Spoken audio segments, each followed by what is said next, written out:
வணக்கம் மக்களே. இந்த வீடியோல நம்ம எதை பத்தி பார்க்க போறோம்னு கேட்டீங்கன்னா, ஒரு பேனர் டிசைனிங் பத்தி பார்க்க போறோம்.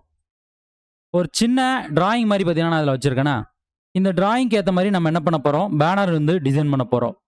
இந்த டிராயிங் பார்த்தீங்கன்னா, அளவு லென்த் 15 இருக்கணும். சென்டரா ஹைட் பார்த்தீங்கன்னா, ஒரு 3.5 இன்ச்சஸ் இருக்கணும்.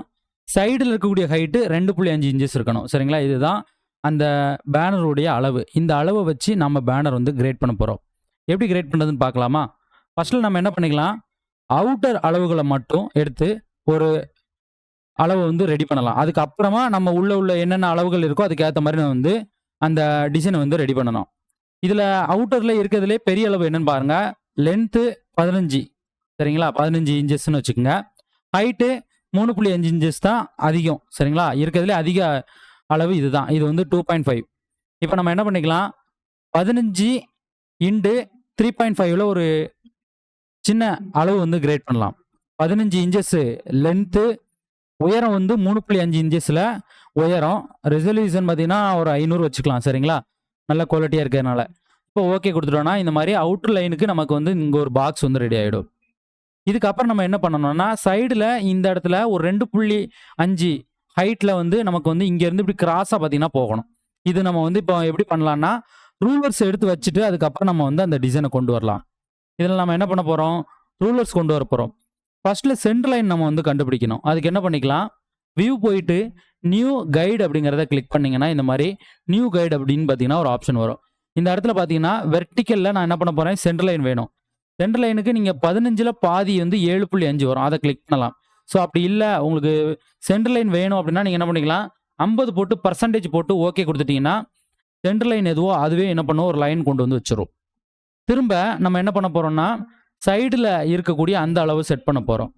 சைடுல இருக்கக்கூடிய அளவு என்ன, கீழ தரையில இருந்து 2.5 ஹைட்ல இருக்கு. சரிங்களா? தரையில இருந்து 2.5 ஹைட்ல இருக்கு. இதுல டோட்டல் ஃபுல் லென்த் 3.5. அப்போ இந்த 3.5ல இந்த 2.5 கழிச்சிட்டோம் அப்படின்னா 1 இன்ச்சஸ் வரும். அப்ப நம்ம என்ன பண்ணிக்கலாம், வெர்டிகல் லைன்ல மேல இருந்து இங்க 1 இன்ச்சஸ்ல அளவு வச்சோம்னா நமக்கு பேலன்ஸ் 2.5 இன்ச்சஸ்க்கான அளவு கிளியரா கிடைச்சிடும். திரும்ப வியூ போயிட்டு நியூ கைட கிளிக் பண்றேன். டாப்ல இருந்து கீழ ஹரிசாண்டல்ல 1 இன்ச்சஸ கிளிக் பண்ணிட்டு ஓகே குடுக்குறேன். இப்போ 1 இன்ச்சஸ் கரெக்ட்டா எனக்கு இங்க வந்துடுச்சு. சரிங்களா? இப்போ நமக்கு தேவையான அந்த கைட்லைன் பார்த்தீங்கன்னா, நம்ம வந்து போட்டாச்சு. இதுக்கப்புறம் நம்ம பார்த்தீங்கன்னா, அந்த ஷேப் வந்து எடுக்கணும். இதுல ஒரு ஷேப் இருக்கு பார்த்தீங்களா? இந்த ஷேப் எடுக்கணும். அது எப்படி எடுக்கிறது அப்படின்னு கேட்டீங்கன்னா, ஃபர்ஸ்ட்ல கண்ட்ரோல் ஜே குடுத்து ஒரு டூப்ளிகேட் போட்டுக்கலாம். கண்ட்ரோல் ஜே குடுத்து ஒரு டூப்ளிகேட் போட்டீங்கன்னா, உங்களுக்கு பேக்கிரவுண்ட் லேயர் வரும். சரிங்களா? பேக்கிரவுண்ட் லேயர் வந்ததுக்கு அப்புறமா அதோட கலர் நான் என்ன பண்ணிக்கிறேன், ஒரு டார்க் கலர் வச்சுட்டு இந்த கலர வந்து ஃபில் பண்ணிக்கிறேன். இதுக்கப்புறமா பென் டூல் எடுக்கிறேன். பென் டூல் எடுத்துட்டு இந்த கைட்லைன் இருக்கு பார்த்தீங்களா? அந்த கைட்லைன் ஸ்டார்ட்டிங் பாயிண்ட்ல இருந்து இந்த பாயிண்ட்க்கு ஒரு கிளிக்கு. சரிங்களா? இந்த பாயிண்ட்ல ஒரு கிளிக்கு. ஸோ அதே போல இந்த சைடு இருக்க பாயிண்ட்ல ஒரு கிளிக்கு. இப்போ நான் என்ன பண்றேன், இப்போ அவுட்லைன்ல இருக்கக்கூடியத அப்படியே டெலீட் பண்ணிடுறேன். இப்போ பார்த்தீங்கன்னா, நமக்கு தேவையான அந்த ஷேப் பார்த்தீங்கன்னா கிடைச்சிருக்கும். சரிங்களா? இவ்வளோதான் இதில இருக்கக்கூடிய விஷயமே. இந்த ஷேப் நமக்கு அழகா பார்த்தீங்கன்னா இதில கிடைச்சிருச்சு.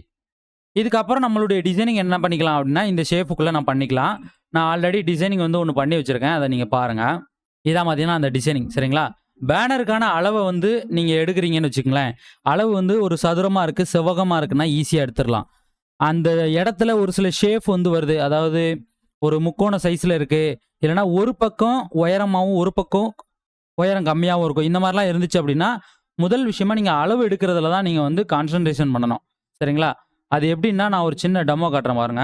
இப்போ இதுதான் அளவு எடுக்கக்கூடிய விஷயம்னு வச்சுக்கங்களேன். இப்போ இதுல வந்து நம்ம ஒரு அளவு எடுக்க போறோம். ஆனா, அங்க இருக்கிற அளவு நமக்கு எப்படி இருக்கு அப்படின்னு கேட்டீங்கன்னா, இந்த இடத்துல உயரமா இருக்கு. இந்த இடத்துல லென்த் கரெக்ட்டா இருக்கு. திரும்ப பார்த்தீங்கன்னா, இங்க வந்து உயரம் கம்மியா இருக்கு. இந்த மாரி கிராஸா போகுது.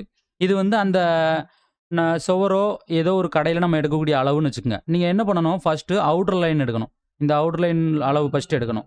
அவுட்டர் லைன் வந்து ஒரு 10ன்னு வச்சுக்கிடுங்க. ஒரு 10 இன்ச்சஸ். அதேபோல இந்த சைடு உயரம். அதாவது எது அதிக அளவு அத தான் நீங்க பார்க்கணும். உயரத்துல அதிக அளவு இந்த பக்கம்னு வச்சுக்கங்க. இது ஒரு 12ன்னு வச்சுக்கங்க. இந்த 10க்கு 12ல நீங்க என்ன பண்ணிக்கணும், ஒரு லைன் இப்படி வந்து போட்டுக்கணும். போட்டுட்டு அதுக்கப்புறமா இந்த உயரம் எவ்வளவோ அத நீங்க அளக்கணும். இது ஒரு 8ன்னு வச்சுக்கங்க. அப்ப நீங்க என்ன பண்ணணும், அதுக்கு ஏத்த மாரி உங்க பேப்பர்ல நீங்க ஒரு சின்ன வரைபடம் மாரி வரையணும். ஃபர்ஸ்ட்டு இந்த பக்கம் ஒரு லைன் போட்டு இது ஒரு 12, இங்கே லைன் போட்டு இது ஒரு 10, இதில் ஒரு லைன் போட்டு இது ஒரு 8. இதுக்கப்புறம் இது ரெண்டையும் நீங்கள் கிராஸ் பண்ணிட்டீங்க அப்படின்னா உங்களுக்கு தேவையான அளவு வந்து கிடச்சிரும். சரிங்களா? இவ்வளோ தான் விஷயம். இப்போ நம்ம எப்படி இந்த அளவை வந்து எடுத்தோமோ அதே போல் தான் நீங்கள் இந்த அன்ஷேஃபாக இருக்கக்கூடிய அளவுகளை வந்து எடுக்கணும். சரிங்களா? இந்த பிஹெச்டிக்கான லிங்க் டிஸ்கிரிப்ஷனில் கொடுத்துருக்கேன். நீங்கள் கிளிக் பண்ணி டவுன்லோட் பண்ணிக்கலாம். இதுக்கு பாஸ்வேர்டு பார்த்தீங்கன்னா எதுவுமே கிடையாது. சரிங்களா? Okay friends,